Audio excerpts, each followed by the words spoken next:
Richard Ellis never imagined that one storm-force night, sheltering at the estate of the coldest CO he'd ever worked for, would become the moment his daughter's life hung in the balance. That night, stranded by floodwaters and out of options, he accepted Aubrey Wicks's offer to stay. What happened next didn't just surprise him. It quietly shattered everything he thought he knew about power, family, and what it means to protect the ones you love. If you're watching from anywhere in the world, drop your city in the comments below and hit that like button. I want to see just how far this story reaches. Now, let's dive in. The mansion was enormous. Richard had never been inside a house this big in his entire life. The hallways stretched out like something from a movie, with marble floors that reflected the chandelier lights above. Everything looked expensive and cold, just like Aubrey Wicks herself. Richard stood there in his wet work clothes, dripping water onto the perfect floor. His daughter Deborah was asleep in his arms, her small body warm against his chest. She had fallen asleep in the car, exhausted from the chaos of evacuating the warehouse district. The flood had come faster than anyone expected, and Richard had been one of the last people still at work when the emergency siren started. Aubrey stood across from him in the hallway. She had changed out her business suit and was now wearing simple black pants and a white sweater. Her hair was down, which Richard had never seen before. At work, she always wore it pulled back tight. She looked different here, in her own home, younger somehow, maybe even vulnerable. "The guest room is upstairs," Aubrey said. Her voice was quiet, nothing like the commanding tone she used at the office. "Third door on the right. There are towels in the bathroom. You and Deborah can stay as long as the flood warning is active." Richard nodded. He should have just said thank you and gone upstairs. That would have been the smart thing to do. But something in Aubrey's voice made him pause. There was something else going on here. Something she wasn't saying. "Ms. Wicks," Richard said carefully, "why did you really bring us here?" Aubrey looked at him for a long moment. Her face was impossible to read, as always. She was the kind of person who never showed what she was thinking. At the warehouse, people called her the Ice Queen. Some of the guys made jokes about whether she was even human. Richard had laughed at those jokes once or twice, back when he thought she was just another rich boss who didn't care about the workers. But tonight, standing in this massive hallway, Richard saw something different in her eyes. Fear. Real, genuine fear. "Because my father's lawyers can't reach you here," Aubrey said finally. "Not tonight, at least." Richard felt his stomach drop. "Your father? Arthur Wicks? Why would his lawyers be looking for me?" Aubrey's jaw tightened. She looked like she was fighting with herself about whether to tell him the truth. Finally, she spoke. "Because Deborah looks exactly like my sister Sarah. And if my father finds out that Sarah had a child with someone he didn't approve of, he will destroy your life to take her away from you." The words hit Richard like a truck. Sarah, his late wife, the woman he had loved and lost 3 years ago to a car accident. Sarah had never talked much about her family. She always said they were complicated, that she had left that life behind. Richard had assumed she meant a normal kind of family drama. Not this. "Sarah was your sister?" Richard's voice came out as a whisper. "Yes, and I haven't seen her in 8 years because my father made sure of it. He didn't approve of her choices. He didn't approve of her leaving the company. And he definitely didn't approve of her marrying a warehouse worker." Richard felt anger rising in his chest. Not at Aubrey, but at the entire situation. At Arthur Wicks, a man he had never met but already hated. At Sarah, for never telling him the truth about who she really was. "So what happens now?" Richard asked. Aubrey took a step closer. "Now you have a choice. You can leave in the morning. Go back to your apartment and hope my father never connects the dots. Or you can stay here, let me help you, and we can figure out how to protect Deborah together." Richard looked down at his sleeping daughter. She was 5 years old. She had her mother's eyes and her mother's smile. She was the only good thing left in his life after Sarah died. The idea of some rich old man trying to take her away made Richard's blood boil. But trusting Aubrey Wicks? That was a different kind of risk. Richard didn't trust rich people. He didn't trust the system. Every experience in his life had taught him that powerful people looked out for themselves, not for guys like him. Still, something in Aubrey's voice told him she was serious. She wasn't offering help out of charity. She was scared, too. Scared of her own father. "I'll stay," Richard said finally. "But not because I need your money or your big house. I'll stay because I can see you're terrified of that old man. And I know how to fight bullies who think they're gods." Aubrey's eyes widened slightly. For a moment, her perfect mask cracked. Richard saw surprise there, and maybe even relief. "You don't know my father," Aubrey said quietly. "No, but I know men like him. Men who think money and power make them untouchable. I grew up around guys like that. Different tax bracket, same attitude." Aubrey studied him for another long moment. Then, for the first time since Richard had started working at Wicks Logistics 2 years ago, she smiled. It was a small smile, barely there, but it was real. "Okay, Richard, we'll do this together." That night, Richard put Deborah to bed in the massive guest room. He lay awake for hours, staring at the ceiling and thinking about what he had just agreed to. He thought about Sarah, about all the secrets she had kept. He thought about Arthur Wicks, a man who sounded more like a villain from a movie than a real person. But mostly he thought about Aubrey, about the fear in her eyes, about how someone so powerful and successful could be so afraid of her own father. Richard realized that money and success didn't protect you from everything. Sometimes, family was the most dangerous thing of all. Downstairs, Aubrey sat in her office with a glass of wine she wasn't drinking. She was thinking about Sarah, about the last time they had spoken 8 years ago, when Sarah had called to say she was leaving and never coming back. Aubrey had been angry then. She thought Sarah was abandoning her, leaving her alone to deal with their father. But now Sarah was gone, and her daughter was sleeping upstairs. Aubrey had a second chance. A chance to protect the family she should have protected years ago. She also thought about Richard. He was different from what she expected. Most people were intimidated by her money and her position. But Richard had looked her in the eye and told her he would stay to protect her, not because he needed her help. Aubrey couldn't remember the last time anyone had offered to protect her. The next morning, everything changed. Richard woke up to the sound of his phone ringing. It was 6 a.m.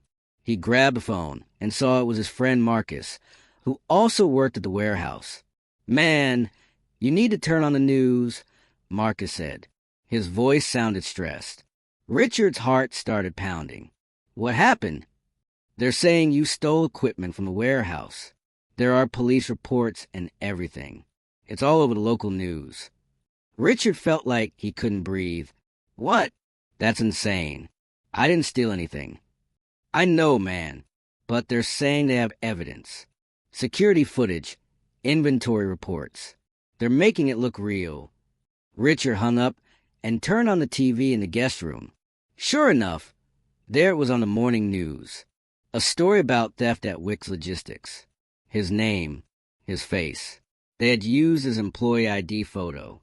The news anchor was saying that Richard Ellis, a warehouse supervisor, was under investigation for stealing company equipment worth over $50,000. The reporter mentioned that Ellis was a single father with financial troubles, suggesting a motive. Richard wanted to throw the TV out the window. None of it was true. He had never stolen anything in his life. But he knew exactly what was happening. Arthur Wicks was making his move. There was a knock on the door. Aubrey came in without waiting for an answer. She was already dressed in a business suit, her hair pulled back. She looked like the ice queen from the warehouse again, except her face was tight with anger. "I just saw it," she said. "My father works fast." "What do I do?" Richard asked. He hated how desperate he sounded. But Deborah was still asleep in the bed, and his entire life was falling apart on the morning news. "You stay here," Aubrey said firmly. "Don't talk to anyone. Don't go anywhere. I'm going to handle this." "How?" "I own the company, Richard. I have access to everything. If my father planted evidence, I'll find it and destroy it. Won't that make you look guilty too? Aubrey's expression was cold and determined. I stopped caring about looking innocent a long time ago. My father has spent my entire life controlling me through fear and manipulation. I'm done. If he wants a war, he can have one. Richard stared at her. This was a side of Aubrey he had never seen. She wasn't the distant, professional CEO anymore. She was angry. She was ready to fight. Why are you doing this? Richard asked. You barely know me. You could just let him take Deborah and wash your hands of the whole situation. Aubrey's face softened slightly. Because Sarah was my sister. Because I failed her when she needed me. And because my father has taken enough from this family. He's not taking Deborah too. After Aubrey left, Richard sat on the bed and tried to process everything. His phone kept ringing. Reporters, former co-workers, people he barely knew, all want to know if the accusations were true. He turned the phone off. Deborah woke up around 8. She was confused about why they were still at the big house, as she called it. Richard made her breakfast in Aubrey's enormous kitchen and tried to act normal. He put on cartoons and let her play with the fancy toys Aubrey had apparently kept from her own childhood. But inside, Richard was falling apart. Everything he had worked for was being destroyed. His reputation, his job, maybe even his freedom, if Arthur Wicks was serious about pressing charges. Around noon, Aubrey came back. She looked exhausted. I found it, she said. The planted evidence. Someone hacked into the security system and edited the footage to make it look like you were taking equipment out of the warehouse after hours. They also created fake inventory reports with your digital signature. Can you prove it was faked?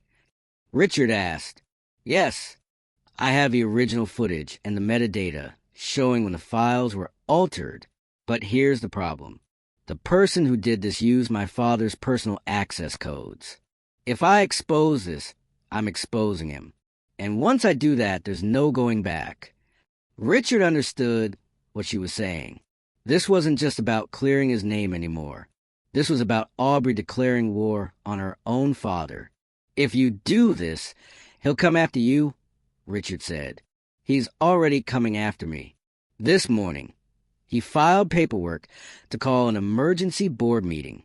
He wants to remove me as CEO, claiming I'm emotionally compromised and making irrational decisions.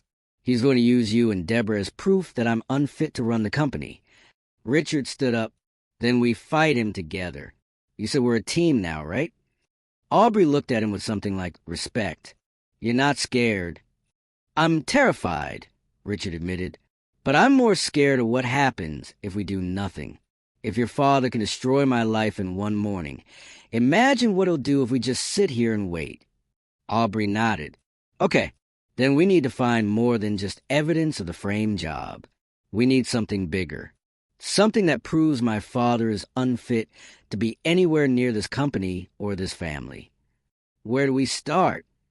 Sarah, Aubrey said, if my father went this far to keep her away, there must be a reason. There must be something she knew or something she had that threatened him. That afternoon, while Deborah napped, Aubrey and Richard went through old files. Aubrey had boxes of Sarah's belongings that had been sent to her after the accident. Things Richard had never seen, because he hadn't known Sarah had a wealthy family. They found photos, letters, old schoolwork. Sarah had been valedictorian of her high school. She had been accepted to 3 Ivy League schools. She had been groomed to take over the family business. And then she had met Richard at a community college where she had been taking art classes for fun. Everything had changed after that.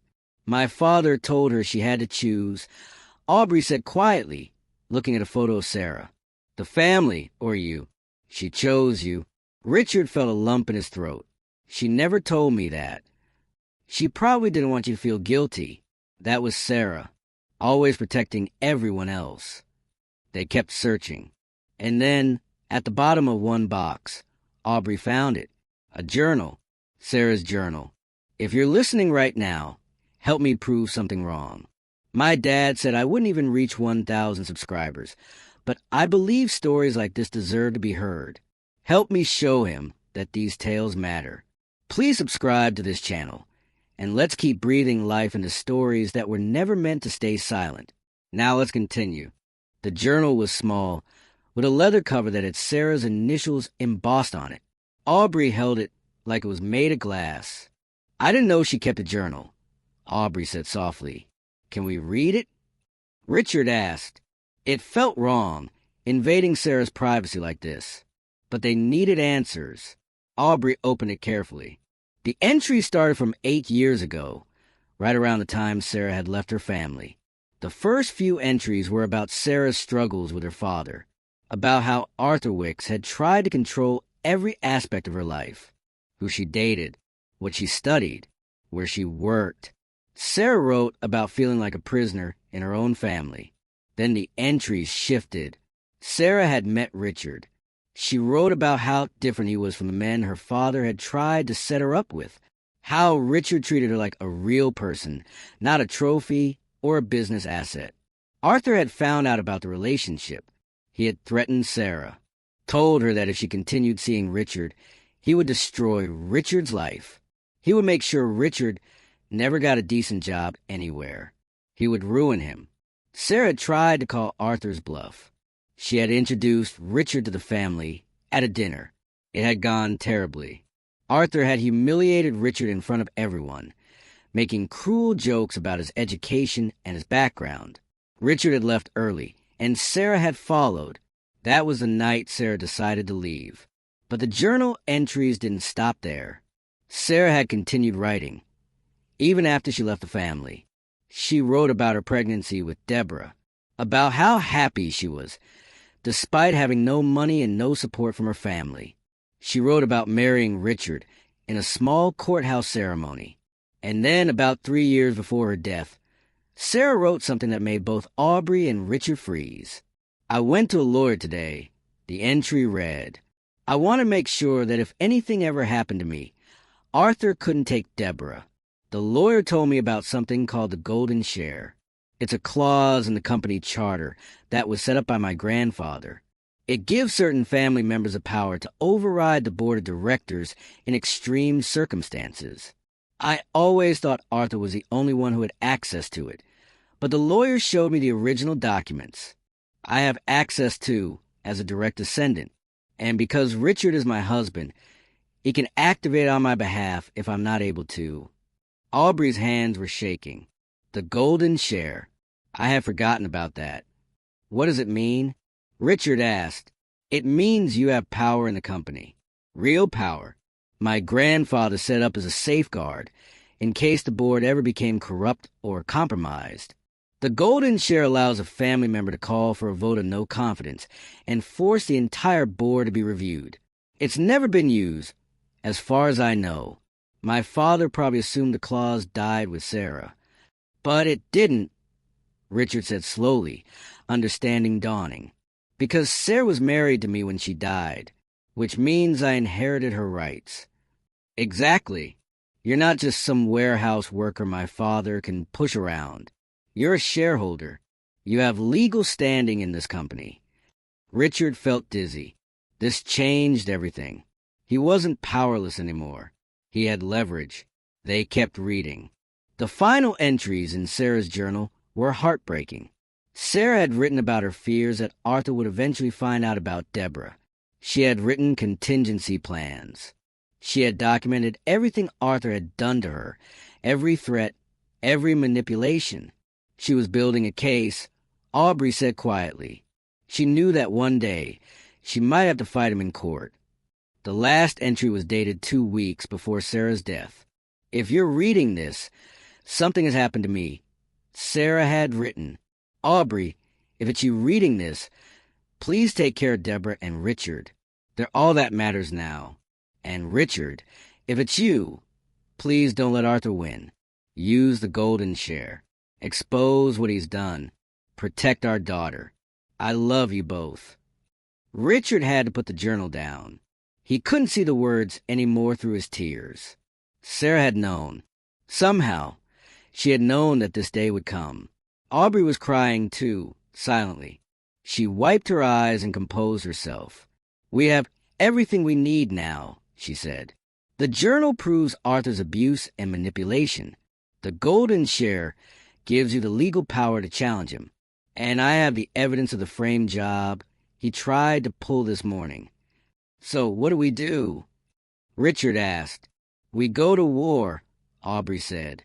"We call an emergency board meeting before my father can. We walk in there with this evidence and we force him out. Will the board support us? Some of them will. The ones who are tired of my father's tyranny. But some won't. It's going to be close." Richard thought about it. This was insane. 24 hours ago, he was just a warehouse supervisor trying to survive a flood. Now he was about to walk into a corporate boardroom and challenge one of the most powerful men in the city. But he thought about Deborah sleeping upstairs. He thought about Sarah and everything she had sacrificed to protect their family. He thought about Aubrey, who was finally standing up to the man who had controlled her entire life. "Let's do it," Richard said. Aubrey made the calls that night. She used her authority as CEO to schedule an emergency board meeting for the next morning. She told the board members it was urgent and mandatory. She didn't tell them what it was about, but Richard could hear the surprise in their voices when Aubrey mentioned that she would be bringing a guest. Richard called Marcus and asked him to come stay at the mansion to watch Deborah during the meeting. Marcus agreed immediately, asking no questions. That was the kind of friend Marcus was. That night, Richard and Aubrey sat in her study and went over the plan.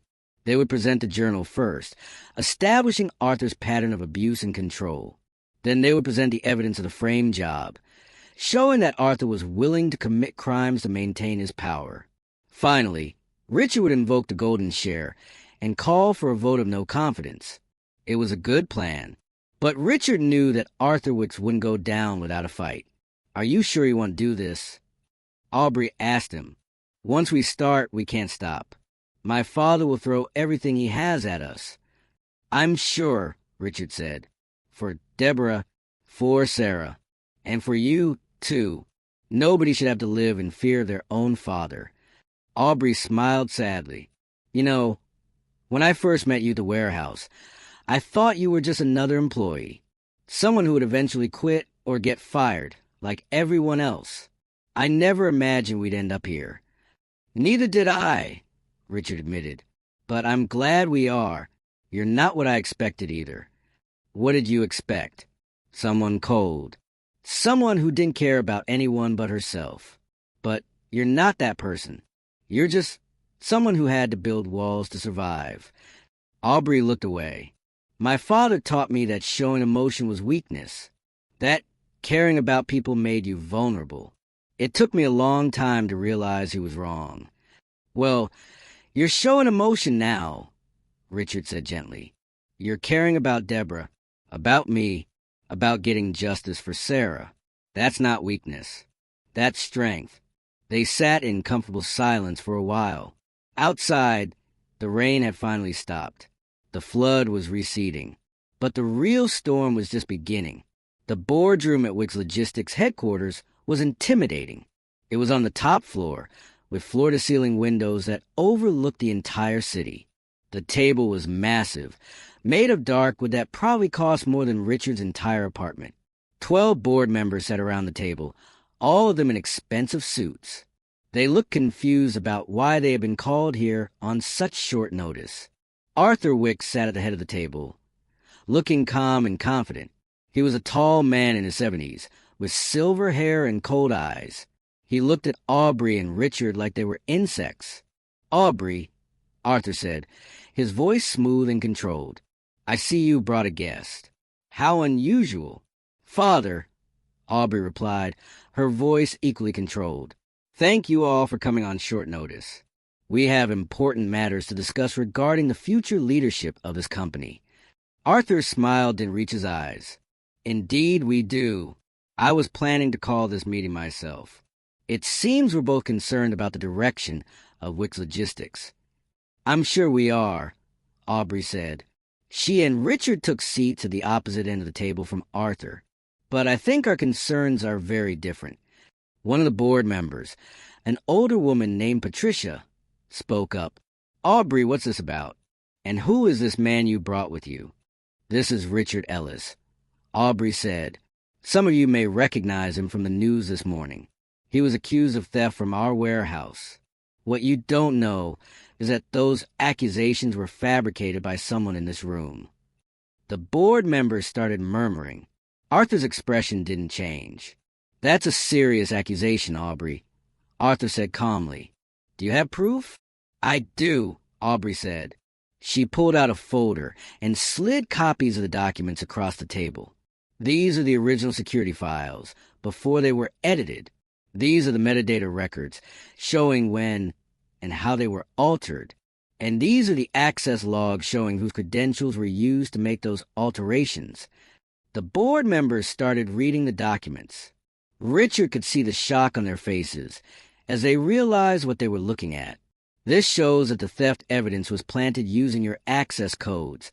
Arthur, Patricia said, looking up at him. Did you do this? Of course not, Arthur said smoothly. Those codes could have been stolen. This proves nothing. It proves that someone with your level of access wanted to destroy Richard's reputation, Aubrey said. But that's not all. I want to explain why my father would want to frame a simple warehouse supervisor. She pulled out another folder. This one contained copies of Sarah's journal entries. 24 hours ago, I discovered that Richard Ellis is my brother-in-law. He was married to my sister Sarah, and his daughter Deborah is my niece. The room erupted. Board members were talking over each other, demanding explanations. Arthur's calm expression finally cracked. He looked furious. This is a private family matter, Arthur said sharply. It has no place in a board meeting. It does when you try to frame an innocent man to cover up your own crimes. Aubrey shot back. These journal entries detail years of abuse, manipulation, and threats. They document how you forced Sarah to choose between her family and the man she loved. How you threatened to destroy Richard if Sarah didn't obey you. How you controlled every aspect of your children's lives through fear. Richard watched as the board members read Sarah's words. He could see the horror on their faces. Even the board members who were clearly loyal to Arthur looked disturbed. My sister is dead, Aubrey continued, her voice breaking slightly. But her daughter is alive. And yesterday, my father attempted to frame Richard for theft, so he could use that as grounds to take Deborah away. He wanted to steal his own granddaughter and probably lock Richard in prison to keep him from fighting back. These allegations are absurd, Arthur said. Standing up, his face was red with anger. Aubrey has clearly had some kind of breakdown. She's emotionally compromised. This is exactly why I called for this meeting. She's unfit to lead this company. Actually, Richard said, speaking for the first time, his voice was steady. You didn't call this meeting. Aubrey did. And there's one more thing you all need to know. He pulled out the final document, the proof of the golden share. My wife, Sarah, left me more than just her love and her daughter, Richard said. She left me legal standing in this company. According to the charter written by Aubrey's grandfather, certain family members have access to what's called the golden share. It allows a family member to override the board and call for a complete review of leadership in cases of corruption or misconduct. Patricia took the document and read it carefully. Her eyes widened. This is legitimate. The golden share clause does exist. And if Richard was married to Sarah at the time of her death, he inherited her rights. This is ridiculous, Arthur sputtered. He's a warehouse worker. He has no right. He has every right, Aubrey interrupted. Sarah made sure of it. She knew that someday you would come for her family. She prepared for this. Richard stood up. His hands were shaking, but his voice was strong. I'm invoking the golden share. I'm calling for a vote of no confidence in Arthur Wicks. And I'm requesting a full investigation into his conduct, both personal and professional. The room fell silent. This was it. The moment everything would either fall apart or come together. Patricia looked around the table. All those in favor of the vote of no confidence.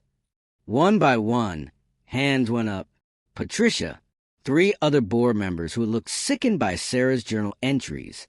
Then 2 more, clearly ready to be free from Arthur's control. 6 votes out of 12. Not enough. But then Aubrey raised her hand. I vote in favor as well. 7 votes. Still not enough. They needed at least 7 more for a majority. Arthur looked triumphant. Well, this was quite the dramatic performance. But as you can see, the board stand with me. Now I suggest... I'm not done, Richard said. The golden share doesn't just allow me to call for a vote. It allows me to present evidence to the board and demand action. If the board doesn't act, I have the right to take this evidence to the authorities and to the press. Every single thing in these documents. Your abuse of Sarah, the frame job you pulled on me, the threats, the manipulation, all of it. Arthur's face went pale. You wouldn't dare. Try me, Richard said. I have nothing to lose. You already tried to destroy my life. What more can you do to me? But you have everything to lose. Your reputation, your freedom, your control over this family and this company. So here's what's going to happen. You're going to resign. Today, you're going to sign over all your shares to Aubrey. You're going to stay away from Deborah, from me, and from anyone else in this family. And if you ever come near us again, every single document in these folders goes public. The room was completely silent. Richard could hear his own heartbeat. Arthur looked around the table. He saw the disgust on the board members' faces. He saw Aubrey's determined expression. He saw Richard, a man he had underestimated, standing tall and refusing to back down. For the first time in his life, Arthur Wicks had lost. Fine, Arthur said finally. His voice was cold and bitter. I'll resign. But don't think this is over. It is over, Aubrey said firmly. You lost the moment you underestimated Richard. The moment you thought you could control us the way you controlled Sarah. We're done being afraid of you. Arthur left the boardroom without another word. The remaining board members sat in shocked silence. Patricia was the first to speak. Well, that was certainly the most dramatic board meeting I've ever attended. Aubrey, I think I speak for everyone when I say we support you as CEO. And Richard, welcome to the family business. We'll need to figure out an official role for you. I don't want a role, Richard said. I just want to protect my daughter and honor my wife's memory. But I appreciate the offer. The rest of the meeting was a blur. There were legal procedures to follow, documents to sign, statements to prepare for the press. Richard let Aubrey handle most of it. This was her world, not his. Finally, hours later, it was over. Richard and Aubrey stood on the roof of the Wicks Logistics building. The sun was setting, painting the sky orange and pink. The city stretched out below them, vast and indifferent to the small drama that had played out in the boardroom. We did it, Aubrey said quietly. We did, Richard agreed. What are you going to do now? Aubrey asked. You could stay with the company. Take a leadership role. You've earned it. Richard shook his head. That's not my world. I'm going back to the warehouse. Back to the work I understand. But Deborah and I aren't going anywhere. We're family now. And family sticks together. Aubrey smiled. It was a real smile, warm and genuine. Family, she repeated. I like the sound of that. They stood together in comfortable silence, watching the sunset. Two people who had started as strangers, connected only by a paycheck and a job. Now they were something more. They were survivors. They were fighters. They were family. Below them, the city moved on, unaware that in one quiet moment on a rooftop, two people had won a war that nobody else would ever know about. And that was fine with Richard. He didn't need recognition or praise. He had his daughter. He had justice for Sarah. And he had an ally in Aubrey, someone he'd learned to trust. That was enough. So here's the real question. Did you subscribe yet? Thousands of people will listen to this story and won't subscribe. Please don't be that person. If you're listening right now, help me prove something wrong. My dad said I wouldn't even reach 1,000 subscribers, but I believe stories like this deserve to be heard. Help me show him that these tales matter. Please subscribe to this channel, and let's keep breathing life into stories that were never meant to stay silent. And here's what I need to know. Do you want part 2?